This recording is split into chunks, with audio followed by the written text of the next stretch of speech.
नमस्कार दोस्तों, जिसने जन्म लिया है उसका अंत निश्चित है। यही इस ब्रह्मांड का नियम है। इसी प्रकार हम इंसान, हमारी धरती या हमारे संसार का अंत भी निश्चित है। लेकिन दोस्तों, यह अंत किस तरह और कैसे होगा, इसके बारे में कहना थोड़ा मुश्किल है, क्योंकि भविष्य को न तो कोई जानता है और न कोई जान सकता है। लेकिन दोस्तों, हमारा विज्ञान पृथ्वी के अंत के बारे में क्या तर्क देता है, आइए जानते हैं। दोस्तों, पृथ्वी का अंत 2060 में होगा। फादर ऑफ मॉडर्न साइंस के जनक आइजैक न्यूटन के अनुसार ये दुनिया 2060 तक खत्म हो जाएगी, यानी पृथ्वी पर समस्त मानव जाति का विनाश हो जाएगा। गति के नियम के तमाम फॉर्मूलों का आविष्कार करने वाले न्यूटन ने यह ऐसे ही नहीं कहा था। इसके पीछे एक फॉर्मूला था। आइजैक न्यूटन ने 1704 में एक नोट में लिखा था, अगर इंसान यह सोचता है कि वह हमेशा के लिए रहेगा तो ऐसा बिल्कुल नहीं है। उनका भी समय आएगा जब इंसान धर्म को मानना बंद कर देगा, तभी से उसका अंत शुरू हो जाएगा। दुनिया भी एक दिन खत्म हो जाएगी। दुनिया में मौजूद हर चीज कुछ समय के लिए रहेगी। एक दिन ऐसा आएगा जब समय आधा रह जाएगा। न्यूटन ने यह नोट डेनियल की किताब में पढ़ा था, जिसमें समय और आधा समय का जिक्र था। न्यूटन ने इसी के आधार पर गणना की और उत्तर आया 3.5 साल, यानी 1260 दिन। इसके बाद उन्होंने वैज्ञानिक गणना की और दिन को वर्ष में बदल दिया, यानी 1260 साल। इसके बाद न्यूटन के मन में सवाल उठा कि ये 1260 साल किस वर्ष से शुरू माना जाए। इसके लिए उन्होंने वर्ष 800 को मानक बनाया।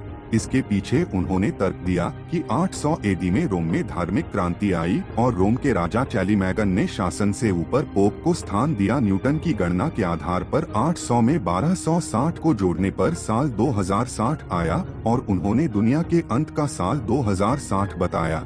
न्यूटन ने 1704 में ही लिख दिया था कि अगर 2060 तक दुनिया का अंत नहीं हुआ तो यह वो साल होगा जब तबाही शुरू होगी। इसके बाद एक दिन पूरी इंसानी सभ्यता और पृथ्वी नष्ट हो जाएगी। वहीं दोस्तों, अन्य वैज्ञानिकों का कहना कि पृथ्वी का अंत एस्टेरॉयड से टकराकर हो जाएगा। दोस्तों, एस्टेरॉयड का पृथ्वी से टकराने की संभावना सबसे ज्यादा है, क्योंकि क्षुद्रग्रह एक ऐसा खगोलीय पिंड है जो एस्टेरॉयड का पृथ्वी से टकराने की संभावना सबसे ज्यादा है। क्षुद्रग्रह एक ऐसा खगोलीय पिंड है जो सूर्य के चारों ओर निश्चित कक्षा में चक्कर लगाता है। इनका आकार ग्रहों की तुलना में काफी कम होता है, इसलिए इन्हें क्षुद्रग्रह कहा जाता है।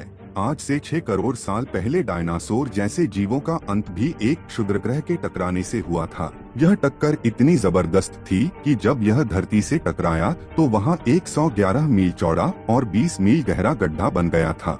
इस टक्कर से इतनी गर्मी पैदा हुई कि कुछ ही मिनटों में धरती का तापमान 200 डिग्री सेल्सियस तक जा पहुंचा, जिससे धीरे धीरे धरती पर डायनासोर का अंत हो गया। वहीं दोस्तों, यह भी माना जाता है कि धरती का अंत ब्लैक होल में समाकर हो जाएगा। ब्लैक होल ब्रह्मांड का एक ऐसा विशालकाय दानव है जो हर वस्तु को निगल लेता है।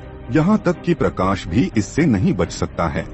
यह अपने मार्ग में आने वाली प्रत्येक वस्तु को ऐसे निगलता है जैसे मानो उस वस्तु का कभी इस ब्रह्मांड में कोई अस्तित्व ही नहीं था। ब्लैक होल एक ऐसी जगह है जिसमें साइंस का कोई भी नियम काम नहीं करता है। इसका गुरुत्वाकर्षण बल इतना शक्तिशाली होता है कि यह अपने आसपास के प्रत्येक खगोलीय पिंड को अपनी तरफ खींच लेता है। एक बार इसमें किसी भी पिंड के समाहित हो जाने के बाद फिर से वापस निकलना नामुमकिन है। हमारे ब्रह्मांड में लावारिस ग्रहों की तरह ही लावारिस ब्लैक होल भी घूम रहे हैं। जिस तरह लावारिस ग्रह किसी भी सौरमंडल में प्रवेश कर सकते हैं, उसी प्रकार यह ब्लैक होल भी प्रवेश कर सकते हैं। इनका गुरुत्वाकर्षण बल एक पूरे सौरमंडल को निगलने की क्षमता रखता है, इसलिए एक ब्लैक होल भी धरती के लिए कभी भी खतरा बन सकता है। दोस्तों, इस पर आपकी क्या राय है, हमें कमेंट बॉक्स में जरूर बताएं। अगर वीडियो पसंद आई तो वीडियो को लाइक और चैनल को सब्सक्राइब करें, ताकि आने वाली वीडियो की नोटिफिकेशन सबसे पहले आपको मिले।